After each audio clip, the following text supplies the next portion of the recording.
I just woke up. Roosevelt said that in politics, nothing just happens by accident. Or if it happens, it was made to happen. And so everything that's happening today, whether it's a virus, pandemic, or a stock market rise and fall, or the rise and fall of Bitcoin, or the rise and fall of gold, it's not just happening. It's being effectuated. It is being made to happen. And so somebody recently asked me to try to clarify, to the best of my ability, about gold, price of gold. Because, when you're looking for something that is enduring, and I just have a lack of confidence in a lot of other things except gold.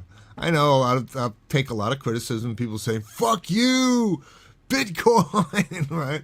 But, there's just 1,000 ways these Jew bankers could get rid of Bitcoin. It's going to be simple. I've said this over and over again. They send, when they're ready with their central bank's digital currency, they're going to send a 15-year-old kid into a kindergarten with an AR-15 to kill all the kids. Then they're going to say he bought the AR-15 with, you guessed it, Bitcoin. And then they're going to say, and then all the Jewish television networks, all the Jewish-controlled politicians, which is every politician in the world, is going to go on and say, see what happens? See what happened when you use Bitcoin? All the children are dead. So that's evil. Evil. Central bank digital currency. Yes, that's because that's safe. Right? We could have prevented little Jimmy from going out and buying that AR-15 with central bank digital currency. We could control everything he does. He's 15 years old. He will not be able to spend it at a gun shop, you see? Bitcoin bad, they'll say. Right? And then they'll get all the soccer moms that are begging for to put the Jew poison in their 2-year-old's veins, right? Oh, give me the Jew poison. I mean the vaccine for my 2-month-old child. And then he dies. And then they're like, that didn't work out well. Well, it must be something other than the vaccine. Well, let me give it to my 1-year-old. And then the 1-year-old dies, and then they're scratching their head. I don't know. Same thing with Bitcoin. Oh, we have to stop Bitcoin. That evil Jimmy bought that AR-15 with the Bitcoin. That is how they're going to do it. And I don't even want to give them any ideas because, they'll probably, the Jews, the evil Jew baking cartels definitely watch my show. And they'll be like, oh, that's a good idea. And then, of course, it happens. And then everybody starts watching my videos from, 4 years ago, which will be the one you're watching right now. And they go, wow, this guy was really prophetic. He said that there would be a guy named Jimmy who went in and killed a bunch of kindergartners, that he bought the gun on Bitcoin. And it happened. How did Harry Vox know that? Yeah. That is going to happen, by the way. Yes. Of course.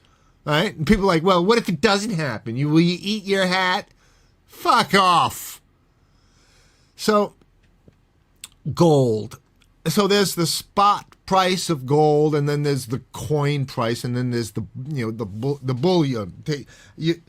There's a couple ways to deal with this. Like a lot of these people, they're buying gold just like they buy stock. Just the faith that they have in the purchases of the gold, it's paper gold. They don't actually take possession of the gold.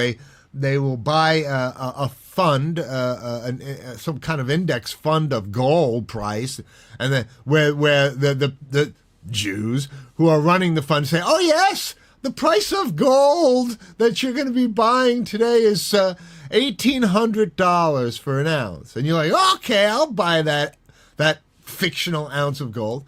Now, the Jews don't actually have that gold. They're fractionalizing it just like they do with the fiat currency. But at least there's something at the end of that octopus of fractionalization, some small amount, maybe 100 to 1. So for every 100 ounces that the Jewish gold merchants sell to the people who foolishly buy that type of gold and don't take possession of it, right? For every 100 ounces that these Jewish gold dealers sell on the fictional paper gold market, they only have 1 ounce, if that. So just like in the stock market crash of 1929, where there was a run on the bank, and for anyone who doesn't know what a run on the bank is that when there's suddenly lack of confidence in your society or in your fiat currency system, everybody decides to go to the bank at the same time. And that's when everybody discovers what fractional the fractional banking system is all about. And that became sort of part of the lexicon of the common man back in 1929, when everybody went to the bank at the same time to get their money. And that's when they learned about how banks work. They don't have that money. Okay. Now, they don't have it. Even when they have it, they still don't have it. It's like, usually I like a 1-to-1 system of value, of currency, where the bank has an ounce of gold, and then they give out these certificates called whatever, notes or bills, or currencies that equally represent the value of that ounce of gold. Actually, I don't even like that. I'd rather just have coins. Everybody has gold coins. Of course, people will be clobbering each other over the heads for their gold coins, but they're clobbering each other over the heads for that fucking bullshit fiat paper currency. They'll kill you just the same for a $100 bill as for a $100 coin. So I guess in terms of like the havoc wreaked by having to carry the actual currency, the negotiable currency, the currency that's fungible, and that's another term that I wish I didn't know, but that everybody's going to have to start to learn.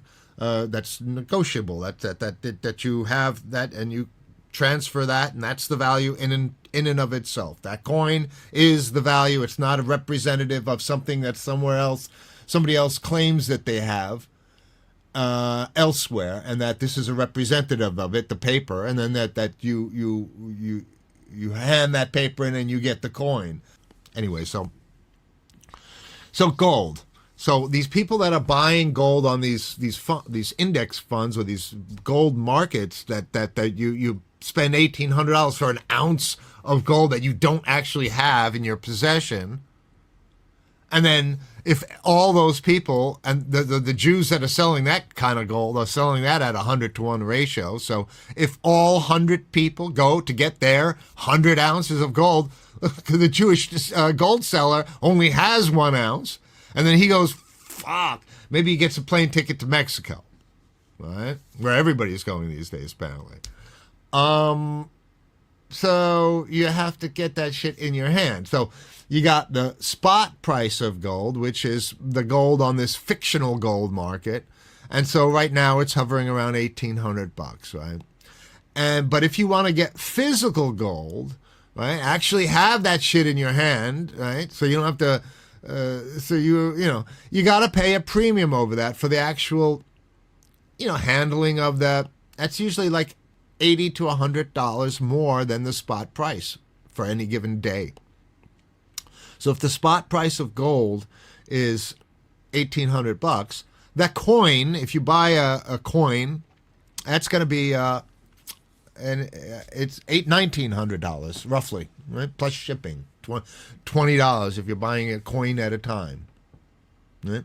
So, and then each coin is slightly different. You got American Gold Eagles, you got American Buffaloes, you got Canadian Maple Leafs, you got the Chinese Panda Bear, you got the Krugerrand and all that, and each has a different composition of gold in it. Some it's 24 karat, 22 karat, and like that. So try to get the good stuff, and try to get it as cheap as you can. But little Jimmy's going to go in with his Bitcoin AR-15, and that's the end of Bitcoin, and they'll make a law says, well, if you use your Bitcoin, oh, those kids are gonna die. You're evil, just like they're doing to the people that don't want to take that Jewish poison. If they could get you to poison your 2-month-old child with obvious poison, they can convince mom and pop that those people who use Bitcoin are evil and need to get arrested and imprisoned.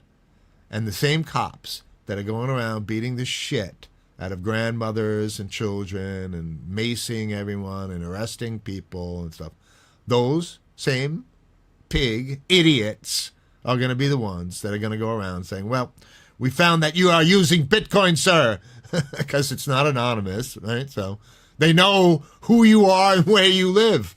Oh, did you do this transaction? We made a law. It says 20 years imprisonment for anyone using Bitcoin. I don't want to rain on the Bitcoin parade. No, I don't. Okay? It's obviously a superior methodology. 100%. It's the best we have.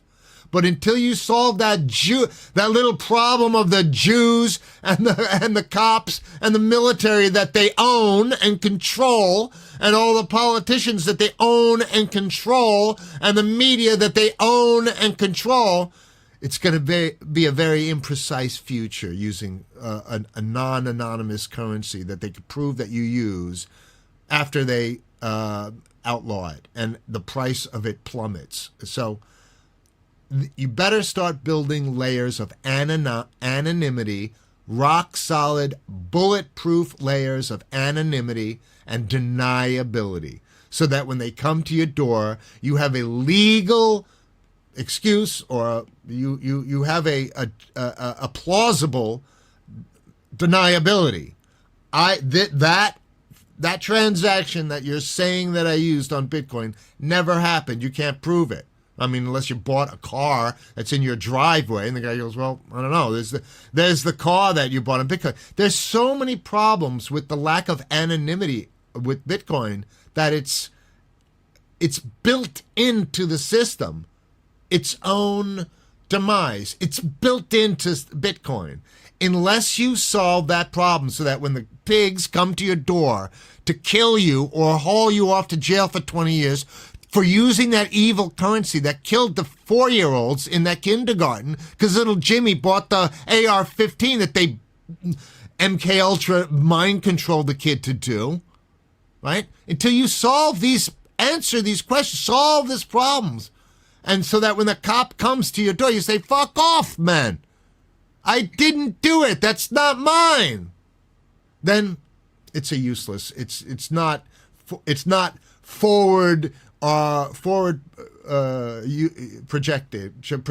It's gonna. So I don't know what to say. Right now, I would rather have something like gold, silver, precious metals. I'm sorry, that's my thing. So there's a little bit of prediction there. Good luck. Just woke up.